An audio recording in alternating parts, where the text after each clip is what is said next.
Hello, everybody. I'm Dr. Rob Palumbo from OAA Orthopedic Specialists and the OAA Sports Medicine Foundation. And today we're going to talk about a little bit about about running medicine. But because I know very little about it personally, I thought I'd bring in some experts. And two of my partners are here: Dr. Laura Dunne with the hat on, and Dr. Jill Crosson, who is in the passenger seat, I'm sure, driving in her car, and a special guest, Dr. Jason Matuszak, who has a great last name for many reasons. But so, do you go by Twos? Yeah, yes, yeah, that's true. He was actually the reference I think everybody would pick up on is that it was John Matuszak was a football player, and about a fourth cousin, so not close enough to have borrowed money while he was still alive. God rest his soul. Gives you street cred, though. Gives you the street cred. Yeah. So, and Jason, you have a practice in New York. You're also a sports medicine specialist, primary care sports medicine specialist, I know, with a lot of experience. So I just, so really what I wanted to talk about is all you guys last weekend participated in the Disney events. When I was down there and when I was practicing down in Disney, it was one event. I was at the first 6 inaugural Disney marathons when I worked down in Florida, but I wasn't running. I could assure you that. I was in the orthopedic tent taking care of people that were running. So, but I just wanted to let you guys talk about your experiences. It's been, it's crazy to me, especially how you guys run so many events. So I want to start with Jill, because Jill, you ran the half. Yes. Right? Yes, sir. So have you run any marathons yet? I've run 3 marathons, yes. Okay, so you've run 3 marathons. So you did the half marathon at Disney. Yeah, I'm not as crazy as these guys. No, that's why I'm starting with you. I'm going to build up. So what was it like? What was your experience? How was it? It was beautiful. I mean, the weather was great. You couldn't ask for better weather. It was like 50 degrees. You saw the sun come up. You start early because, of course, they want to open the park. So you start really early. It's dark out, but the people are great. The atmosphere is, awesome. It's prototypical Disney, and the weather especially was terrific. So you couldn't ask for a better day. And how'd you feel at the end? Oh, great, great. Guys, better than I thought I had it, because I hadn't run a half marathon in a while. Okay, that's great. So I think the other special feature of the one that Jill did is, in order to participate, she worked with a group called Team in Training that raises money for blood-based cancers. And so she not only was running to go enjoy some Disney, she was also helping raise funds for a great cause. And then I think describing the day after you ran your half, how your day went, sounded like a very good representation of how well your half went, in terms of not only at Disney do you get to run the half, but then you get to play afterwards. And so describe a little bit about the program that you were part of, and then also about getting to play afterwards too. So this was an excuse to have a family trip. So we did 2 days in a row of the park, running around through the parks all day, and then carrying around a 5-year-old for half of it, and then running the half, and then getting back saying, oh yeah, you might want to catch a nap. And clearly that wasn't going to happen. It was more like getting into the lazy river and pool and slides and running around all day. So that was pretty fun. But Team in Training is a great organization. It's I ran my first marathon while I was in med school. I coerced a group of my girlfriends to run a marathon with me, because I thought that would be a great idea. And so we joined up Team in Training, and Team in Training is a group of people, and they provide professional training and coaching, and while you help and raise money for the Leukemia and Lymphoma Society. So it's a great cause. You have a group of people that you could run with and that you could train with, and provide like expert training, and all in all, it's just a great experience. So it was nice to be back with those guys. That's awesome, and we'll definitely put a link for that down at when we post, so everybody could look at that and hopefully participate in the charity. That would be awesome. That'd be great. I would highly recommend it if somebody was going to run their first half or their first marathon and they wanted, some help, people to run with, and organizations be supportive. I would definitely recommend it. And and we'll talk about certain things about the marathon itself, about other participants, but kind of want to get your guys' experience. So I know Laura and Jason, being the, from my standpoint, crazy people, you did a lot of running last weekend. So Jason, why don't you tell me about your experience? Yeah, so actually, I probably should look into the team and training thing, really, because my wife keeps giving me crap because this is actually the 6th time that I've done the dopey, and she says, I can't believe you're going to go do those races again.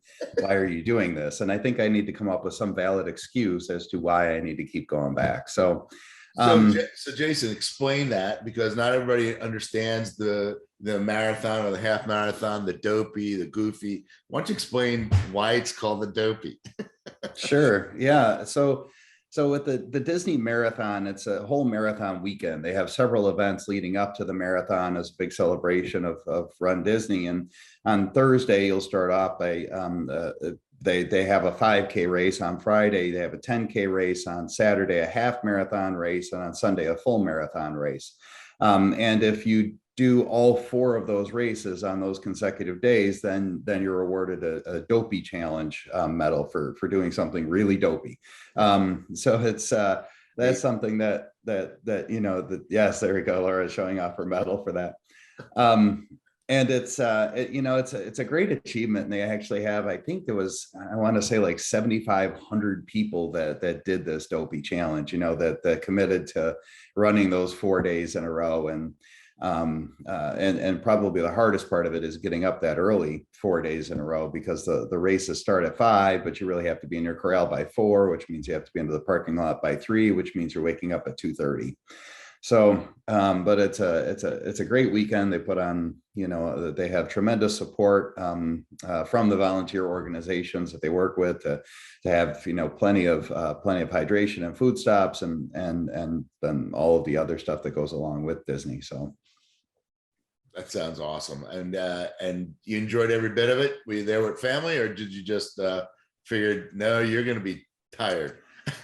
I'm kind of, my family doesn't come down with me for this one. We actually just got back from vacation in Hawaii. And so I was home for 2 days and then left for Florida and left them in 20 degree below zero weather in Buffalo with a foot of snow. So, and I really appreciate every bit of it. So, so Laura, tell me about your experience.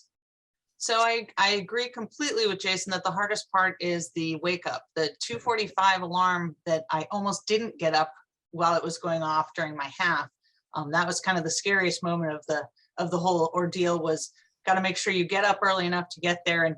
And the other half for me was, this was my first full marathon and this was my first dopey. And so the training for it was interesting. And one of the pictures that I sent you, Rob, to post with this is of me with Jeff Galloway. As I came down the marathon at the very end, he's standing there. And so I had some words and chatted with him a bit and reminisced about Amby Burfoot with him and, their friendship back in their Olympic days. And he is somebody who has designed this run walk method. And to me, I thought, if I'm going to go 26 miles, I'm less likely to actually run 26 miles. So let me look into this run walk method to see, can I do this without hurting myself? Can I do this and still be able to run when I'm done with it? And so I used his training plan, and it was insane at times, walking 10 miles or 14 miles as the workout, just literally walking 10 miles straight.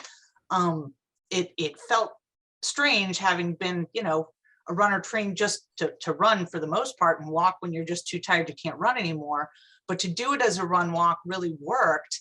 And that was the piece that was so surprising to me as I was going through the day to day was what didn't hurt and what didn't go wrong in terms of fueling, in terms of GI stuff, in terms of fatigue. And so there were lots of pieces that make the challenge really a challenge. And it actually had so much more than just the miles to put in. But as we went through the miles, it's just fantastic. And I think one of my most fun things about, there he is, Jeff Galloway. Just had to put it up One there. of so one of the things in terms of doing the race that's just so fun, and why I like Run Disney so much, is you look around you at all these other people doing this race, and with his method and with the inspiration of, yes, you get to go run through the castle and all these other things, there's a ton of people out on that course that you never in a million years would think would run, much less run nearly 50 miles in 4 days. And it's just, it warms my heart to see so many people running and walking and being active, and to be motivated by just the, you know, the silly magic of Disney, to be able to run through the castle, to be able to, you know, stop and say hi to your favorite princess, to your favorite character. And it's just, it's silly and it's fun. And I tend to embrace the silly, since I know I'm not going to win at the finish line. I like to win on the course by having a costume that is so just fun and silly that, you know, that I get the crowd into it, as I run by as Tinkerbell or I run by as Snow White. You get more energy from the crowd when you're all dolled up or wearing a glow in the dark tutu or Mickey ears the whole way. So it's Wait, it's put that fun. picture back up there. Which character were you in this one? That one is my Snow White, I believe. I gave Rob each of my finish line photos, so if you want to see the I'm fun on trying each to work. one of them. I'm trying to work it through here, kiddo. I'm just, Hey, it's okay. That's it. Hold on, let's see. Oh, we got to get another one here. And who is this? Can you see that one? No, How about now? there we go. Now we're sharing. That would be inspired by the Minnie Mouse of the 50th anniversary. Uh-huh. My middle child helped me make this skirt, and it's actually a bustle, but you know, you spin it around for the photos so that you see all this goodness, and spin it back around for the running, so that it's not getting in your way. You know, costuming is not just about how it looks, but it's also very clearly about how it functions. I learned that in my first Run Disney race, in terms of you do not want a tulle tutu that's going to go between your legs as you're running, because that's really not a good plan. So having more of a bustle works better. But yes, that one was Minnie Mouse, and the ears made it the whole half marathon. So I was very pleased with the logistics of that costume, and with the assistance I had in creating it. Well, that was really neat. That was really neat. So I want to talk about, You know, sorry. wait, can we say, no, I do. I gotta get a big kick out of the people that do dress up in full costume, because I think it's incredibly challenging to do these races. And then you add the complexity of the costuming and how much, I mean, my favorite was, there was a guy that was dressed in full Captain Jack Sparrow, like pirate regalia. And he ran like with the mannerisms of Jack Sparrow, like the whole race, with his like hands up like this. And you're just like, and he kept in character, quote unquote, for 26.2 miles. And he passed me and left me in the dust. And I'm like, oh my God, I just have so much respect for all of that. It is amazing. I mean, I just want to, we've got to get one of Jason in there with the multiple dopey medals. That's so awesome. That's marathon finish. That is awesome. I mean, why didn't you shave? What the heck? What are you doing? Should have woke up and shaved there, big guy. No, I'm just kidding, of course. So, you know, my experience with Disney, just to give you a little bit of history, when it first started, it was just a marathon. And fortunately or unfortunately, it was many people's first marathon. And by being the lead in the orthopedic tent, I could tell you they didn't train for their first marathon. A lot of people. I mean, it was at the beginning, the first few years, we had a lot of issues.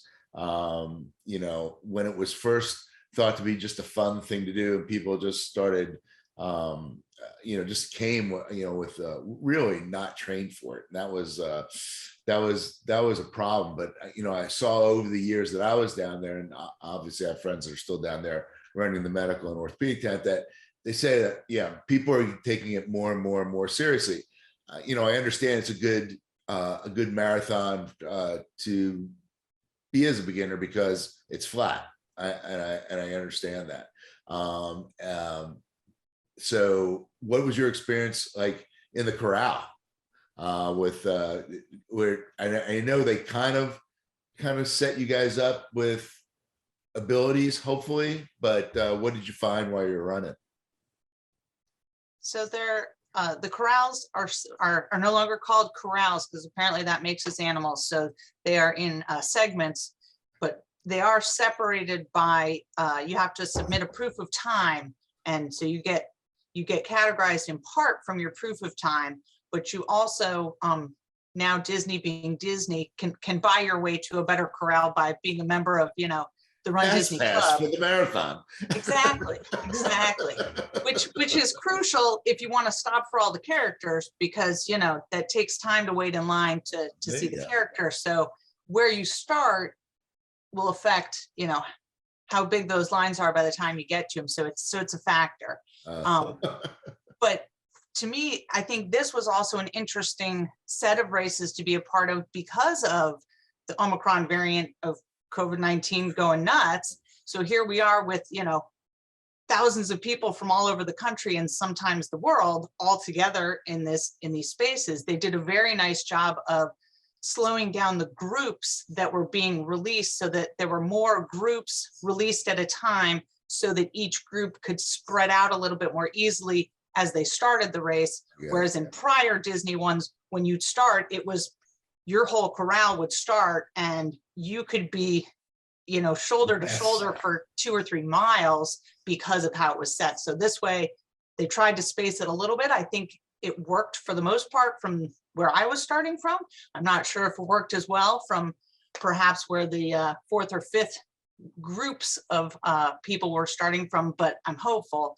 I thought that it was an interesting experience and that they did a nice job of trying to create a little bit more space for all of us. And that was a good thing. That sounds great. That sounds great. So, now let's go to the doctor part. Okay. I think Jason had something to add. Oh, I'm sorry, Jason, go ahead. No, I was, it's a nice transition point. I was going to say the other advantage to moving up in the corrals is that you get to finish sooner before it gets as hot, because that's the thing that so many of these runners, even for the people that have conditioned up from a mileage perspective and might have less and fewer orthopedic problems because of the fact that they did train leading up to it. You have so many people traveling from cold weather climates that don't have adequate time to adjust to the heat again. And that gets to be a really big challenge on marathon day. I was standing at the finish line waiting for some of my friends to cross right around noon. And there was a gentleman that was running with his wife the full marathon and just collapsed short of the finish line, maybe 100 yards short of the finish line. He tried to get up, he made it like maybe another 10 feet and then collapsed again. And they had to come out and get him. And it was just clear that he was in, probably at least heat exhaustion, if not heat stroke, from how he looked and how they were treating him. So, I think that presents a big challenge. And you never know. I mean, Christmas time and this time in Florida, having lived down there, could be 40 degrees and it could be 80 degrees and it could be 80 degrees early. So that was always, the amount of IVs we went through. I could, I remember, doing IVs in the orthopedic tent and the medical tent was huge. So it could be, people have to understand that. And let's talk about a little bit about preparing for either your first marathon or your half, Jill. Like, again, let's go around the horn. Jill, what as far as, and not just you, but what would you, it sounds like you had a real program or you worked with a real program in the past to get started. Yeah, I mean, I think that kind of sheds a light on training, right? So like, this is not my first distance race by far. I've done distances in half marathons, triathlons and whatnot. And so you got to look at the plan of a couple of things. One is what your training been like, know your expectations, like have a race plan, but also, be able to be a little flexible and deviate from that, race plan a little bit, because you never know, like, if you're going to get sick, or if the weather changes, or, the race doesn't exactly go as planned. So I think those are the things that, like, being flexible is really important. But having appropriate training. I will absolutely admit that there's been a marathon that I didn't train for all that well, and I felt it for the next few days. You know what I mean? Getting in enough miles, prior to. But then making sure that, like, your diet and your hydration are good, not only going into the race, but also, before and during and after. Not trying something new on race day, but, really having that as like a plan. And, whether you're going to eat like goos or chewies, some sort of electrolyte replacement, because you're going to be on the course, for more than an hour, that you really make sure your hydration status is well planned out and well controlled throughout the race. So you guys, the actual run plan, which again, never experienced in my life. My run plan was doing this. That's my run plan,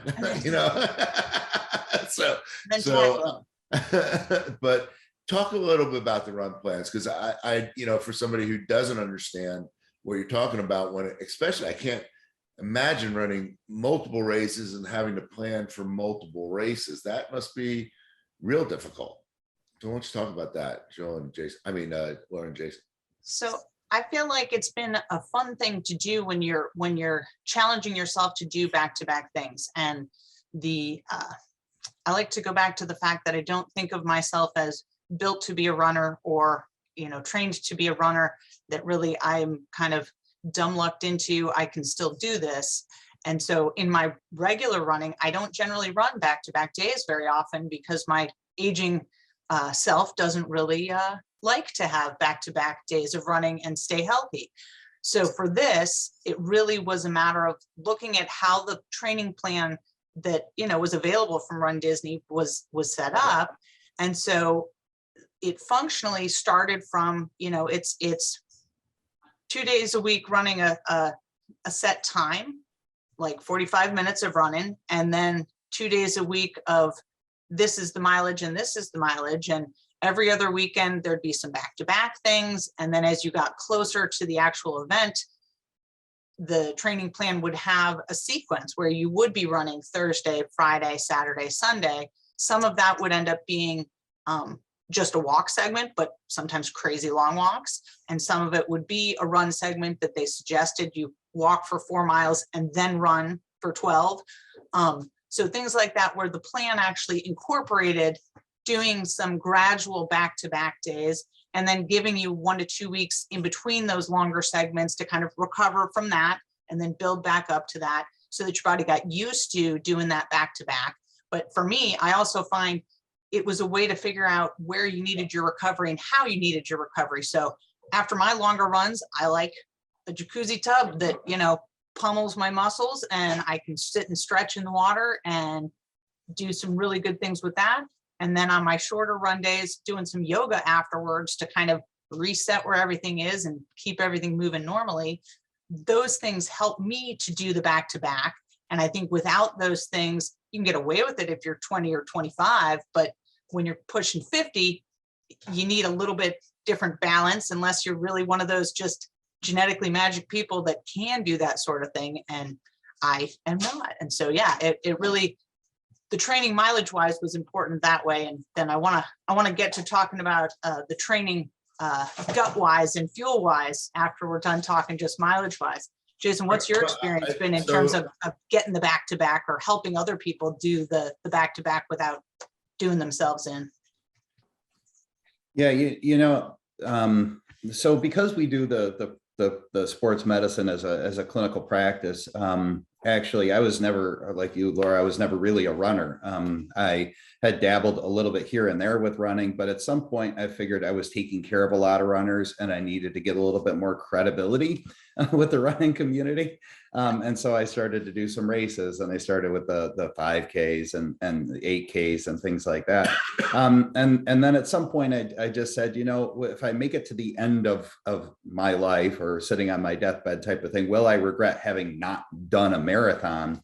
And why don't I try it now while my body still kind of holds up? So, you know, I kind of came at the approach of doing a marathon and then staying with them to kind of do it as a fitness thing. I actually hate running. I actually really detest it. And I keep, you know, like thinking the whole race about like, how soon is this going to be over?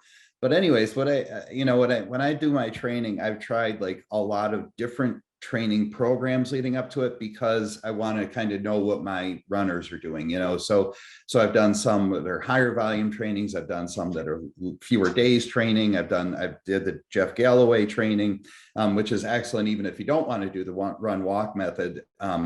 Just using the mileage and things like that from his training program is an excellent program, and it's freely available.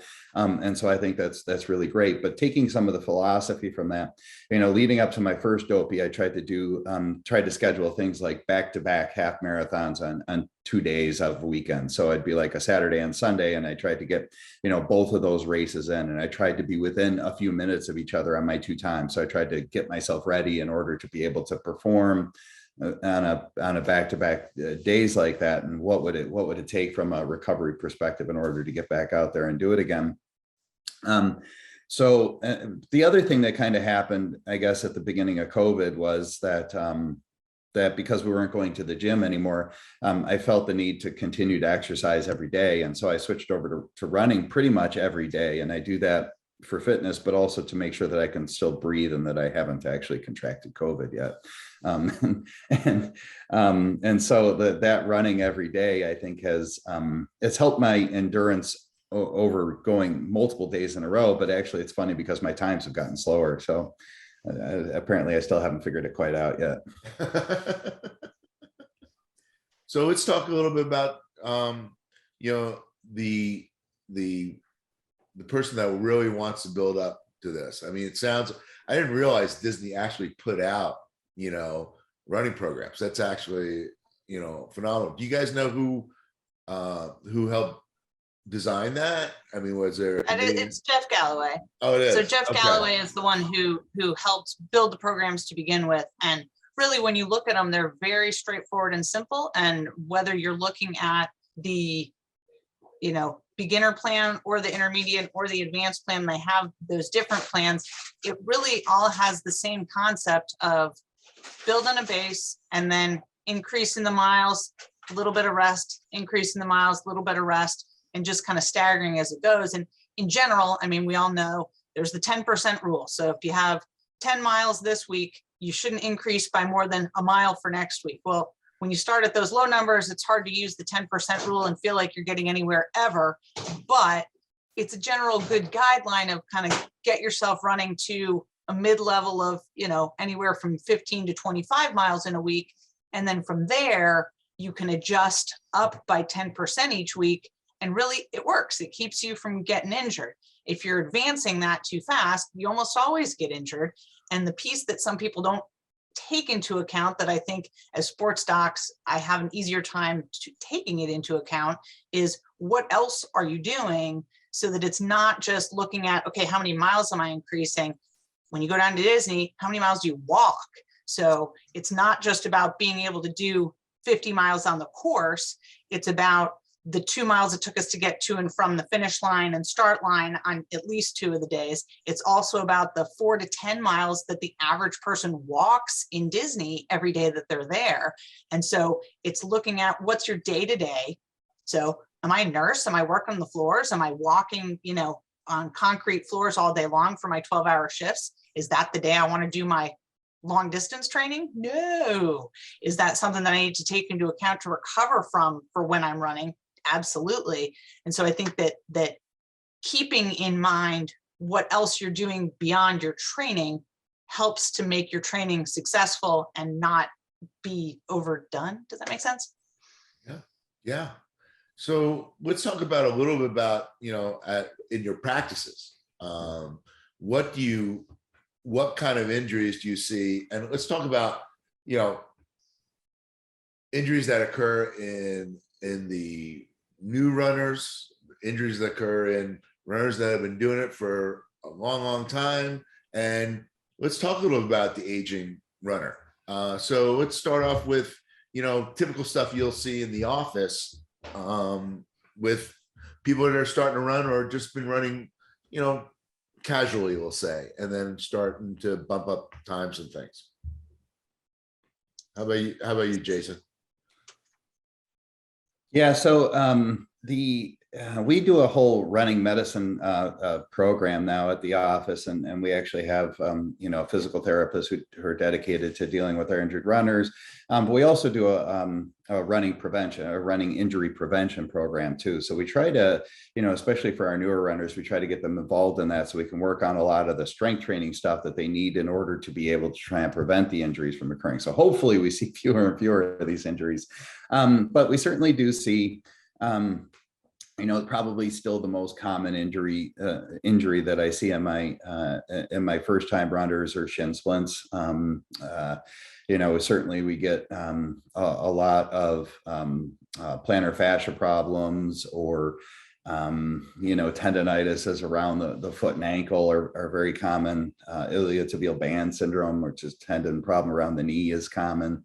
But usually all these things are pretty modifiable, and we're able to keep most of our runners running, which is ultimately what they want, to try and keep them running. But then the biggest piece is that we try to focus on, like what led them to this problem in the first place, and trying to correct those underlying problems that got them in trouble. We don't, even though we do a gait analysis piece, we don't focus on trying to make every runner a picture perfect runner. We take a look at, injury patterns that may have occurred, and if there are underlying things that got you to that injured body part, and if we need to make modifications to try and correct that. I think one of the aha moments that I had very earlier on in my career was a woman that had an adductor tubercle stress fracture in her pelvis. And this is the muscle that, your adductors, for the people at home watching, the adductors are the ones that kind of bring your knees together. And they attach at in the middle of the pelvis, if you will. And she had developed this tension type stress fracture, repetitive tension on this adductor tubercle, and she couldn't get it to heal. And so we watched her do a gait, her running gait, and we found that she was very knock-kneed, a lot of genu valgum, and she was kind of really concentrating on bringing her legs into this midline point. And, it was this constant, like bringing the legs in, bringing the legs in, bringing the legs in, that led her to the stress fracture. We said, why are you focused on this midline running? You're not a midline runner. You don't have the body for that. Your knees are not designed to allow you to do that. So we allowed her to kind of like bring her gait out and not focus on coming down this perfect midline form. And she never had another problem after that. Healed her adductor tubercle stress fracture and went on, and I saw her, 7 years later, and she had not had a recurrent injury. So it was kind of that aha moment where you kind of say like, oh yeah, that's right. Not everybody's designed to kind of have this picture perfect form. And what is this individual doing that's creating the injury pattern that we're seeing?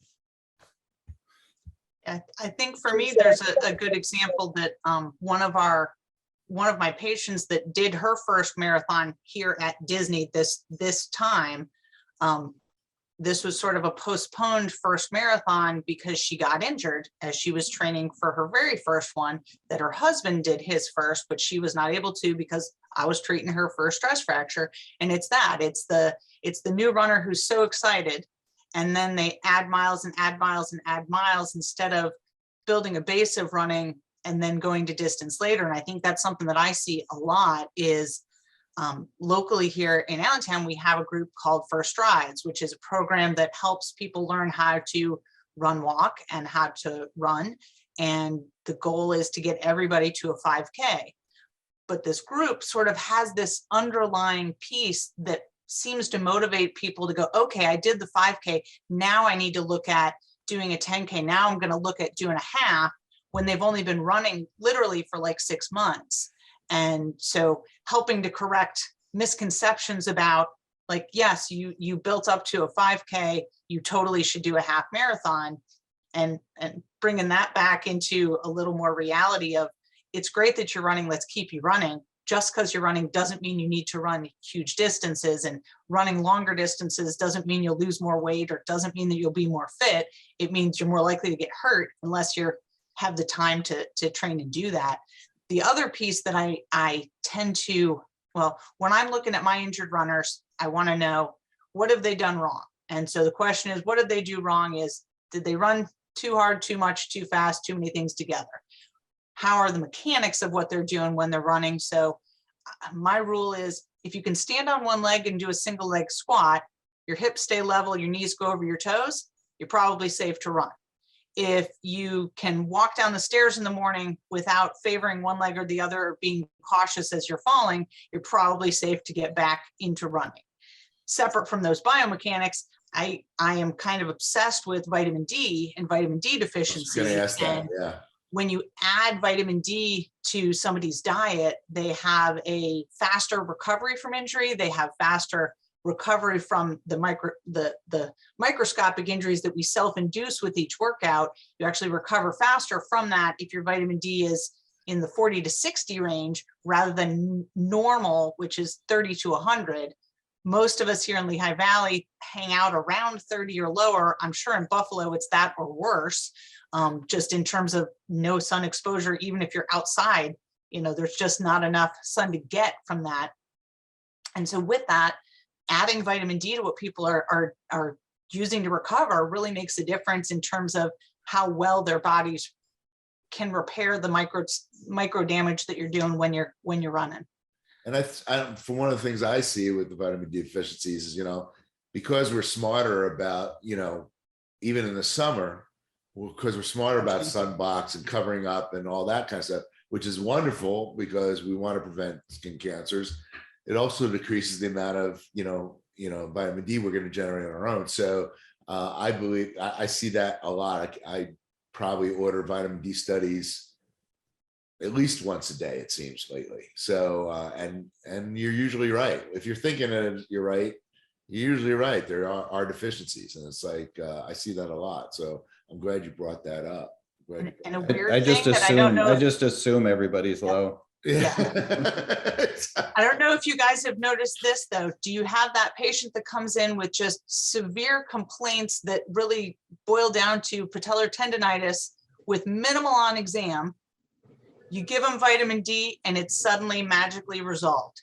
It's the one tendon that I swear is like a barometer for vitamin D. No, and I think it has everything to do with the bone tendon junction and the amount of stress that's on that patella tendon at that level, at that proximal position on the patella is incredible biomechanically. So yeah, it will be one of the first things you see, and that's why you'll get insertional Achilles tendonitis the same way. So yeah, I totally agree with it. It is like a bellwether for that. So yeah, it's a good thing to follow. But it's also, like Jason said, assume everybody's got it, and figure that, it's one of the things you have to be supplementing if you're going to be, endurance athlete, especially, but really any athlete. So Rob, just to follow up on Jason's point though, because he was talking about not everybody has to be a perfect runner. And that's very true, right? Like I joke with patients and they say, oh, you run or you're a runner. And I'm like, yeah, I run, but I'm not a runner. I wasn't raised a runner. I'm about 50 pounds too heavy to be a runner, right? So it doesn't mean you can't run. You just have to do the things and set the foundation to allow you to have success running. So a few things like what you guys are talking about with vitamin D is like metabolically being, having the ability to do that. So making sure you're fit and you're staying healthy through diet and vitamin supplementation, and eating well. I think that's really important.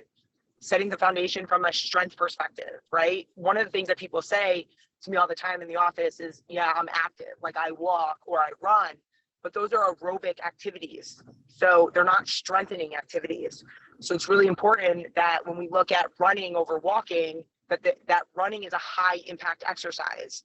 And so what are you doing to allow your body to function well while you're doing that high impact exercise?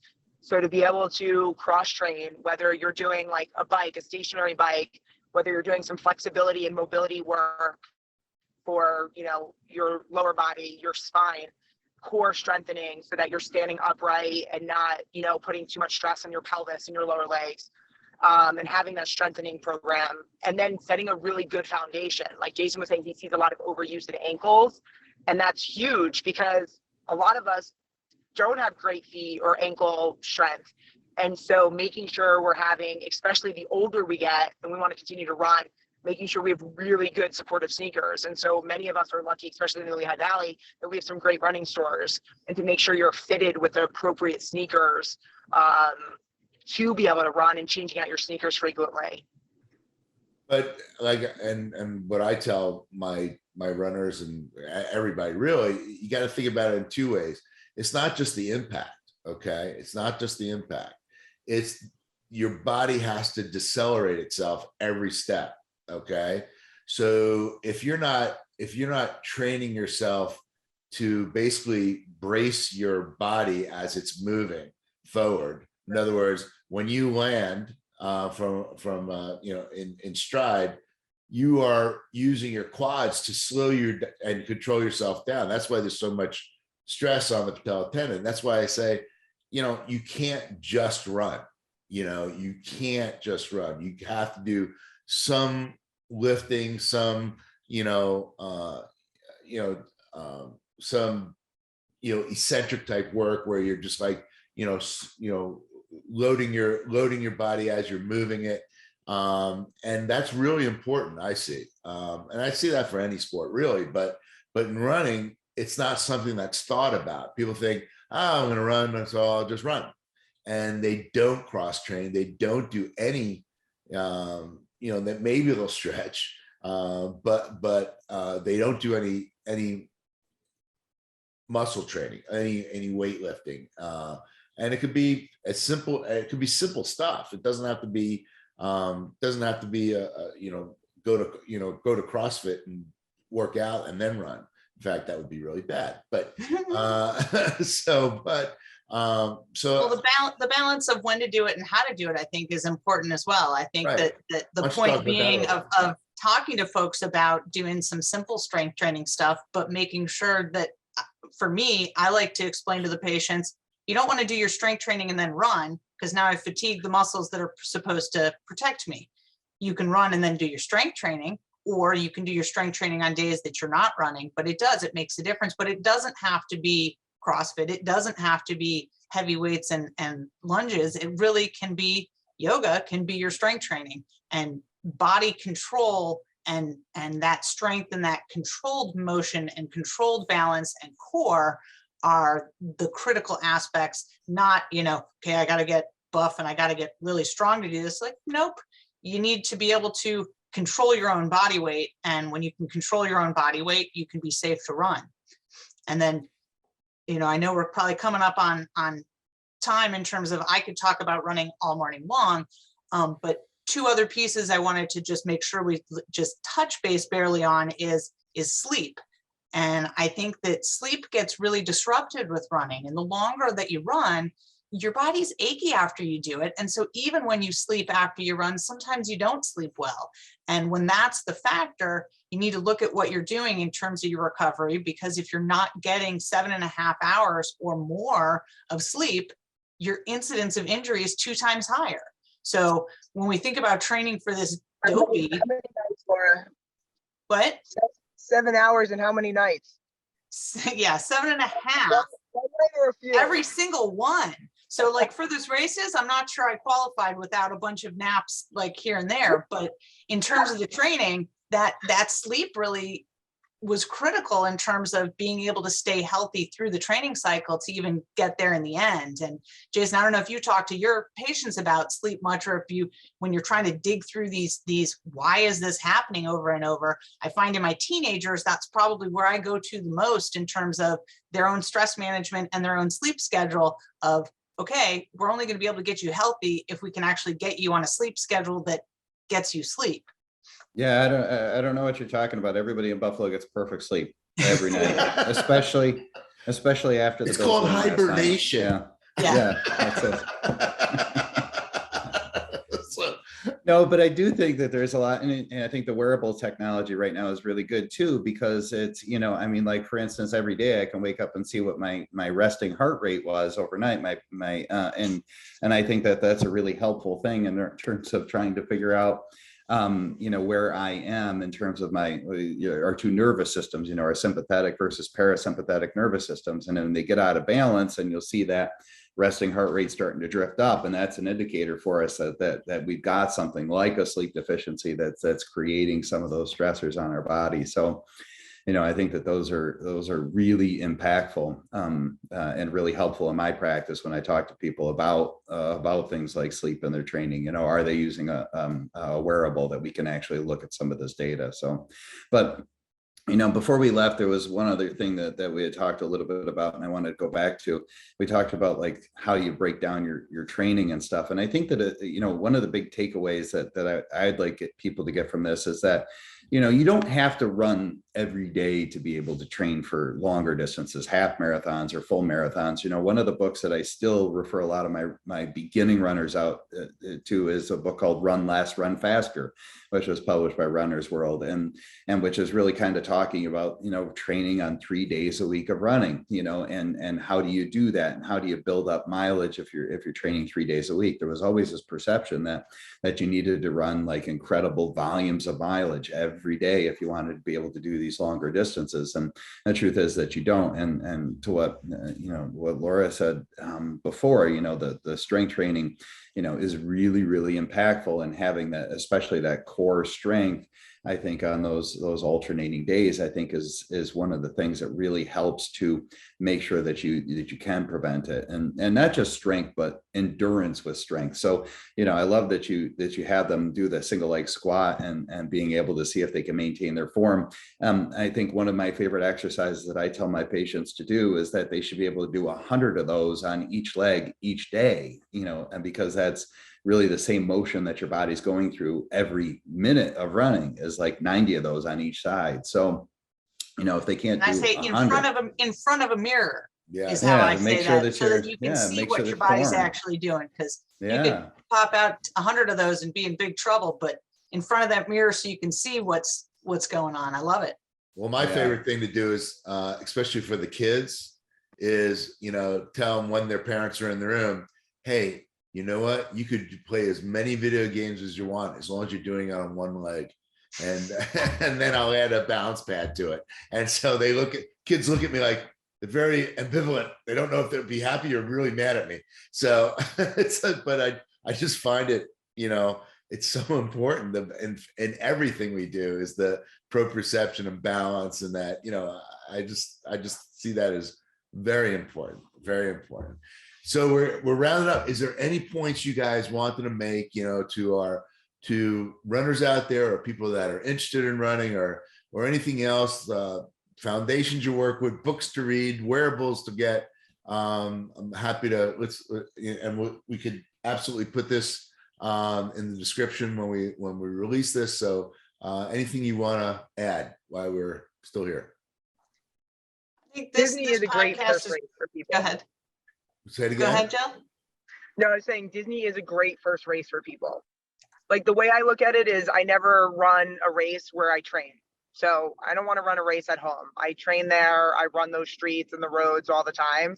So I want to go somewhere. I want to see a different place. I want to be able to, you know, run through the different streets and areas that I haven't been to before. So you look at it as, you know, go somewhere where you want to, you know, experience that new area, new environment. Yep. And I think that the Run Disney experience is a great first run, because it really opens your eyes to the fact that everyone can be a runner, and that running can be defined a lot of different ways, and that it should be fun. It's not about getting to the finish line first. It's about enjoying the experience and about being able to move more and be healthier. And I think that Disney does that better than a lot of races do in the what's the real motivator behind being part of the races. When it comes to the wearables, I honestly, I think that the data that's out there shows that they really are very helpful. I think the one that according to the studies that I've seen is the most accurate is the Apple Watch, you know, in terms of the correlation with heart rates that are measured on EKGs or things like that. So, you know, that's the one that I use when I'm doing my training. And it just really helps in so many different ways. Like I said, not only is my training, and not only am I watching my training and seeing how I'm performing and seeing my heart rate in real time, but I'm also seeing my recovery, and I'm also seeing all the extra load that I'm putting on my body over the course of several days when I'm going around the parks or things like that too, in addition to the running. So, you know, I think that technology has really kind of helped us. You know, people were always able to run without technology. I mean, you know, but a lot of people really kept very diligent records on their own of what they were doing for training volumes and the recovery and things like that. This kind of automates it and allows us to work smarter through our training and be more present with our workouts in terms of feeling, you know, seeing a correlation with how our body is feeling to us. So, and I guess the last caveat I put out there is that, you know, don't use this training as a weight loss program, because, you know, it's to be limiting your caloric intake and nutritional intake while you're trying to train for this is just a recipe for disaster. So I think good nutrition is absolutely key, but it has to be, you know, restorative nutrition. You know, it can't be something that you're really restricting, because that we see a lot turns into a disaster. And I think you would all agree with that.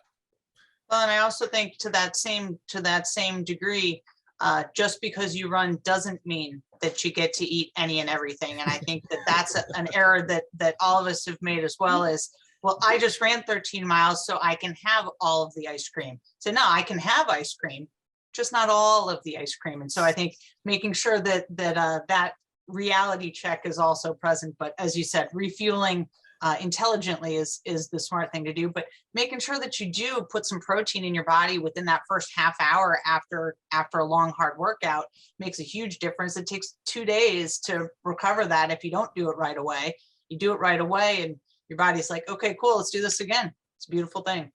Boy, you almost had me convinced to be a runner until that last statement, Laura. I mean, that well, beer is a good recovery drink. Does that help? Okay, that's better. Okay, all right, now we're talking. Okay, so it is. It's been proven.